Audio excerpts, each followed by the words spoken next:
आहे खिद्रापूर, जिथे 5 पांडवांनी एका रात्रीमध्ये महादेवाचं मंदिर बांधलं होतं. तर आपल्याला बरीचशी इन्फॉर्मेशन आता इथे भेटेल. इथे आल्यानंतर हे खूप प्राचीन मंदिर आहे, 5 पांडवांनी बांधलेलं एका रात्रीमध्ये मंदिर आहे. मला खरं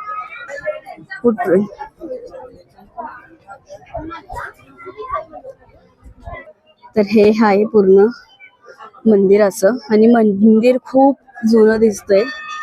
हा इथला एरिया आहे. मला मंदिर पण दाखवते मी.